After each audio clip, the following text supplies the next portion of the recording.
Bienvenidos a esta nueva emisión de Q9. Estando en una misión de la ONU en Etiopía en el 2010, leí en un periódico local una noticia que me llamó la atención que decía que Irán, la República Islámica de Irán, tenía vínculos estrechos con Hugo Chávez y que estaba en búsqueda de uranio en América Latina para su programa nuclear. Una noticia suelta que, sin embargo, se grabó en mi memoria. Y cuando llegué a Colombia en el 2011 decidí averiguar un poco más sobre el asunto. Y lo que me sorprendió fue que no solo que la noticia era cierta, sino que la cosa era mucho más grave de lo que yo imaginaba.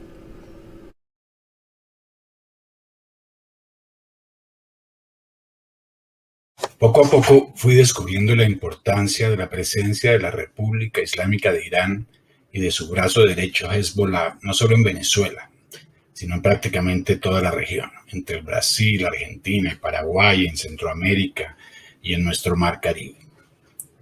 Irán y Hezbollah, ambos de orientación chiita, son inseparables. Hezbollah es un grupo terrorista ubicado en el Líbano, que se convirtió hoy en una importante fuerza política apoyada por Irán y es básicamente el brazo operativo de la República Islámica. Esta presencia había crecido exponencialmente desde la llegada de Hugo Chávez al poder en Venezuela, cual le abrió las puertas de par en par, todo mayormente basado en su afinidad principal, su enemistad con Estados Unidos. Pero no se trataba solo de Chávez. Otros líderes de la región, vinculados mayormente al socialismo del siglo XXI, también le habían tendido una alfombra roja. Cuba, Bolivia, Ecuador, Nicaragua y afines. Confirmé entonces que la nación islámica no solo buscaba uranio, sino que construía bases de misiles en territorio venezolano, que existían vuelos permanentes no registrados entre Teherán y Caracas, cargando personal y material bélico y que entrenaba milicias bolivarianas en Bolivia. Y la gran expansión se produce con el acercamiento entre este hombre, Mahmoud Ahmadinejad, presidente de Irán entre 2005 y 2013, y el régimen de Hugo Chávez y su sucesor, Nicolás Maduro, en Venezuela. Y me iba acercando poco a poco al vínculo que más me preocupaba y era aquel que tenía que ver con mi propio país, con Colombia. El cartel de drogas de las FARC, que iniciaba en ese momento un proceso de paz con el gobierno de Colombia, estaba entre los principales socios tanto de Irán como de Hezbollah en la región. Y nadie o muy pocos parecían estar al tanto. Yo creía imperativo en ese momento avisar y por eso me senté a escribir mi primer libro, El Plan Maestro. En América Latina y desde hace varias décadas, Hezbollah ha operado principalmente desde la triple frontera que se ubica entre Brasil, Argentina y Paraguay, uno de los verdaderos centros del crimen transnacional organizado, desde el cual Hezbollah y otros grupos terroristas y criminales perpetran todo tipo de actividades delictivas, incluyendo el tráfico de drogas. El epicentro. Por aquí pasa buena parte del narcotráfico de América Latina. La cocaína sale de Colombia y Perú, la refinan en Bolivia y llega a la triple frontera. En muchos casos sigue camino a San Pablo. En otros, baja por el Paraná para ser embarcada en algún buque sojero hacia Europa. Que se utilizan del crimen organizado para poder hacer plata para envío para las causas de ellos. Pero también está el Mar Caribe, en la Guajira colombo-venezolana y en la isla Margarita, el sur de México, en Chiapas y también el puerto de Buenaventura en Colombia. Y en medio de todo esto estaba obviamente el tema de lo nuclear. Irán, bajo sanciones permanentes por parte de Occidente, ha siempre anhelado hacerse al arma nuclear. De ahí la búsqueda de uranio en la región y los vínculos con el gobierno de Argentina, uno de los más adelantados en temas de energía nuclear pacífica. En el libro mencionaba también el famoso eje nuclear, Teherán-Caracas, y los llamados vuelos del terror entre Teherán, Damasco y Caracas sin manifiestos, que se dicen cargaron inclusive armas para las FARC. Entre muchas otras cosas, mi libro hacía mención del problema de aislamiento de América Latina del resto del mundo y de su parroquialismo extremo, que siempre repito. completamente ajenos a las dinámicas de la geopolítica global. Hasta los más ilustrados consideraban mis advertencias como siendo remotas. Irán en América Latina buscando uranio, imposible, está loco. Por 5 años hubo un vuelo semanal entre Caracas, Damasco y Teherán de la empresa Conviasa. Se conocía popularmente en Venezuela como el vuelo del terror. Poco después de la publicación de mi libro, se supo del supuesto suicidio del fiscal argentino Alberto Nisman, el cual yo había mencionado en el libro.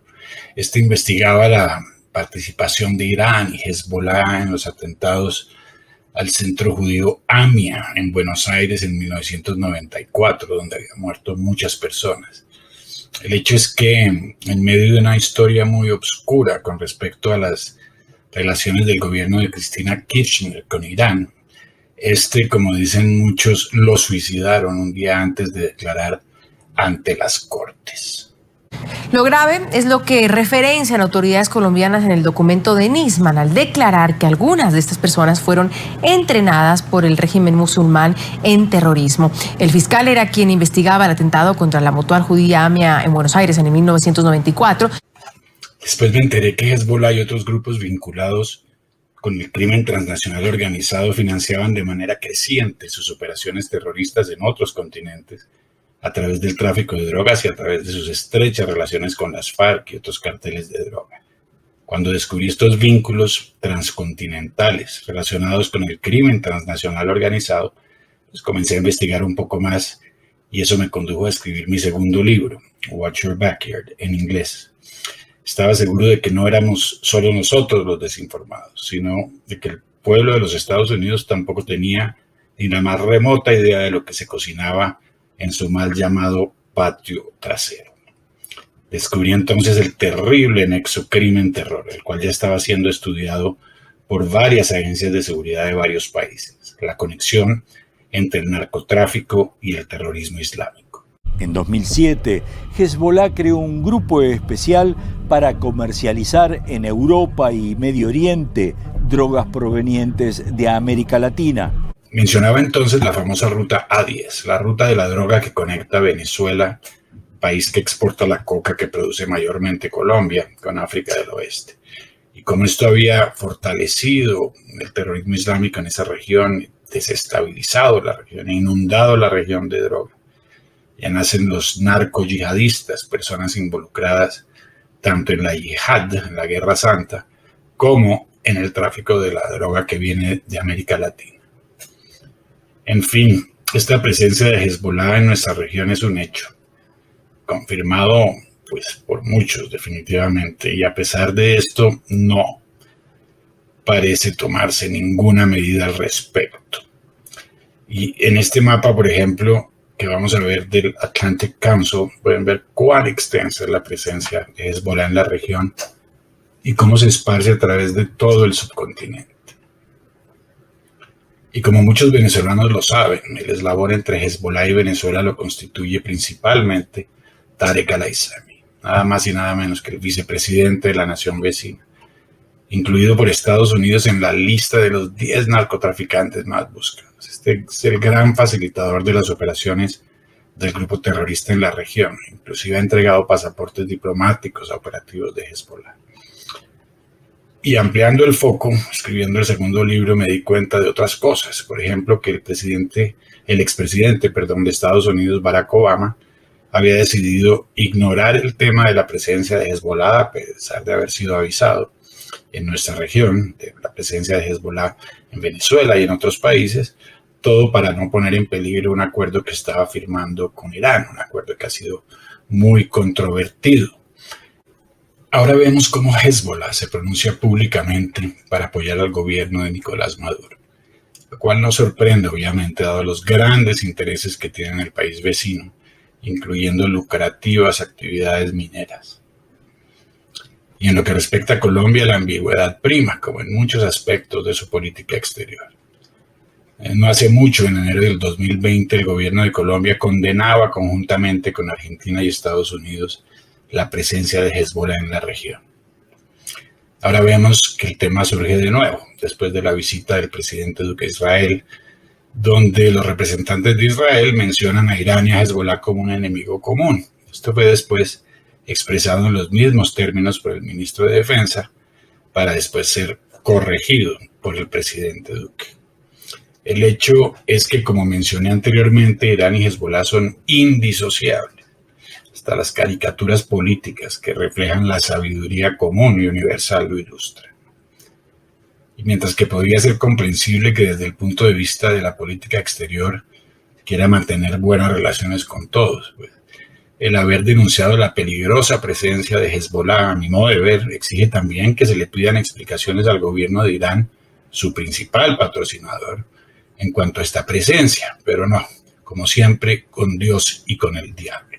Permítanme concluir recordándoles que cuando se trata de Irán, se trata también de una de las dictaduras islámicas más represivas, donde los derechos fundamentales son ignorados, la pena de muerte se aplica sin restricción alguna y en público, y los derechos de las mujeres son permanentemente aplastados. Y en cuanto al arma nuclear, Irán, según algunos, está muy cerca de obtenerla. Otros dicen que ya la tiene, y otros que jamás parará hasta obtenerla. Bueno, que quede claro que esto no constituye una crítica al Islam. Yo viví en muchos países de fe musulmana y tengo muy buenos amigos que quiero mucho, que practican su fe de manera pacífica y en tranquilidad. Se trata de los grupos extremistas y de las naciones extremistas que no creo puedan contribuir a la paz y a la tranquilidad en nuestra región. A mi modo de ver, la geopolítica hay que verla desde dos ángulos fundamentalmente. De la altitud, ¿no es cierto?, para ver las cosas con cierta perspectiva, y el de la longitud en el tiempo, porque los fenómenos que se dan como guerras o fenómenos abruptos como revoluciones, etcétera, que se dan de un momento a otro, en realidad vienen cocinando desde hace mucho tiempo, vienen germinando, y alguna vez tuvo que haber sido plantada una semilla, y en el caso de América Latina, sin duda alguna, esa semilla ya fue plantada hace mucho tiempo, y a pesar de tantas advertencias, pues poco se ha hecho. Y seguirá creciendo si nuestros gobiernos siguen jugando con la realidad. Muchísimas gracias de nuevo y nos vemos la semana entrante.